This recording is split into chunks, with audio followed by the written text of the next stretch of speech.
এখন রুকনুজ্জামান যদি অসুস্থ হয় আপনারা কি যশোরে দেখতে যাবেন? সর্বোচ্চ দোয়া করে দেবেন ইন্না লিল্লাহি ওয়া ইন্না ইলাইহি রাজিউন। ওয়াল্লাহি তার বেশি আপনারা করবেন না ভাই। যদি সুস্থ থাকি রাগ করে হোক ভালোবেসে হোক, আরিফ ভাই বাদল ভাই আবার বলবেন রকন ভাই প্লিজ আসেন আর একটা দিন। অতএব সুস্থতা সবচেয়ে বড় নিরাপদ নিয়ামত। আর এখানে আল্লাহ রাসূল বলেছেন তোমরা অসুস্থতার আগেই সুস্থতাকে গুরুত্ব দাও। আপনাদেরকে আর কষ্ট দিতে চাই না।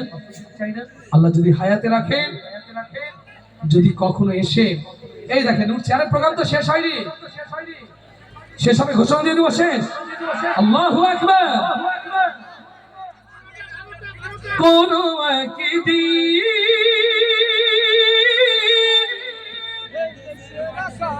এদেশের আকাশে কালেমার পতাকা দুলবে, সেদিন সবাই খোদাই বিধান পে দুঃখ বেদনা ভুলবে।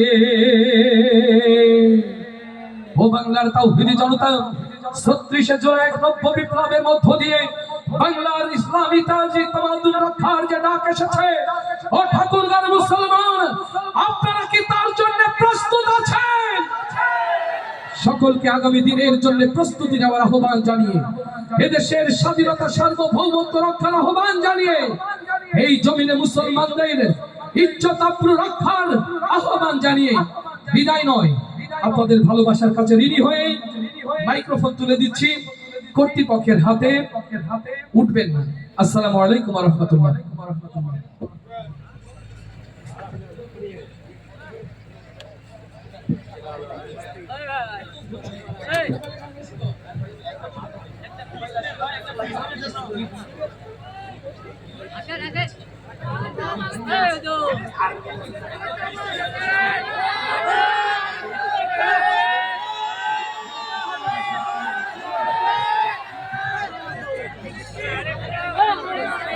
সম্মানিত স্বেচ্ছাসেবক বৃন্দ, আপনাদের চাদরগুলো স্টেজের পিছনে নিয়ে চলে আসুন।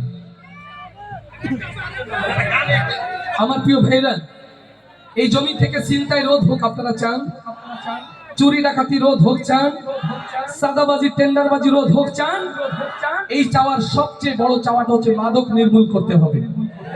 মাদকাসক্ত ছেলেরাই ছিনতাইকারী হয়, মাদকাসক্তরা চাঁদাবাজি করে, মাদকাসক্তরাই চুরি ডাকাতি রাহাজারি করে।